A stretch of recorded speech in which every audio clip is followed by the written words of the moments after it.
So I'm gonna tell you what a lot of tech YouTubers are scared to tell you about the iPhone 16e, and it's the fact that it sucks. You need to leave! And before you Apple sheep run down to the comment section, typing some hate comments, hear me out on this. The iPhone 16e is the worst value smartphone of 2025. So the iPhone 16e is supposedly supposed to be let's just say a sequel to the iPhone SE 3rd gen. The iPhone SE 3rd gen started at $430, and now the iPhone 16e is $600. Pretty interesting, Apple. Pretty significant $170 price bump. And you may be like, if you compare the 16e and iPhone SE 3rd gen, they do look different. This does seem like a significantly huge upgrade, when in reality, it's actually not. So if anything, this is Apple's main selling points of the iPhone 16e. The first thing that they're going to try and sell you at is the redesign of this phone. The best way to describe the iPhone 16e is an iPhone 14 on steroids with an action button that nobody who buys this phone is going to care about. Keep in mind, this whole SE/now E lineup that Apple has released is aimed at the typical consumer. I guarantee you, 99% of the people buying this phone are not going to use the action button for any reason. Another thing they try to sell you at is the Super Retina XDR display, which we've already seen a dozen times. But keep in mind, this phone is $600 and you're still getting a 60 Hz display in 2025? This is highway robbery. We have budget Android phones in here with 120 Hz to 144 Hz display. And you're telling me on a $600 phone, you couldn't at least put a 90 Hz display on it? This is a scam. But it has the A18 chip. Who cares about the A18 chip? 99% of you watching this video, you can't even tell a difference between the performance of different iPhones. Because guess what?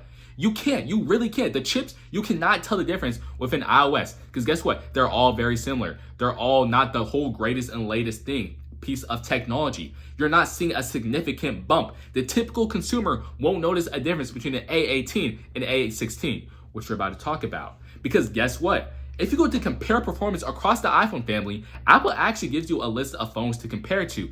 And you'll notice that there is a lot of phones missing from this list. And that is specifically every iPhone above a 13. Because guess what? They can't tell you that the CPU performance is 80% faster than it.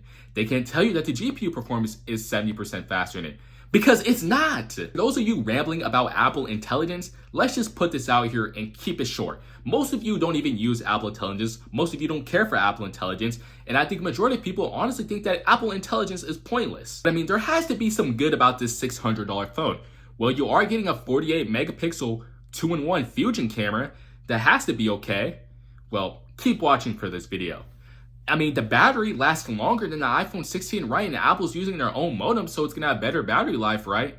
Well, I would assume it would. And it's USB-C. That's great, right, guys? Like, well, guess what?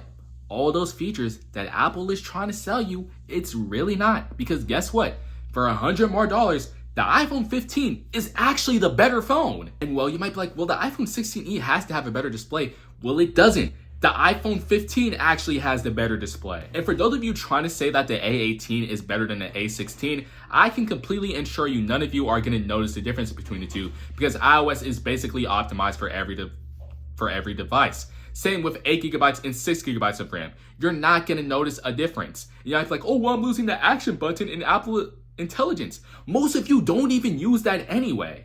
Not only that, the iPhone 15 has better cameras than the 16e too. And when it comes to battery life, we can't even confirm the battery capacity of the 16e because it hasn't been officially released. But one thing that you should know is that the 16e doesn't have MagSafe. It also doesn't have Qi 2 wireless charging or reverse wireless charging. And this is kind of a personal aesthetic thing, but you don't get a dynamic island. The phone comes in 2 colors in black and white. And I'm gonna be honest with you, I do not know who the iPhone 16e is for. Because the reason is, it's for no one. Nobody should buy the iPhone 16e. If you really want a budget iPhone in 2025, honestly, for $100 more, I would just buy the iPhone 15.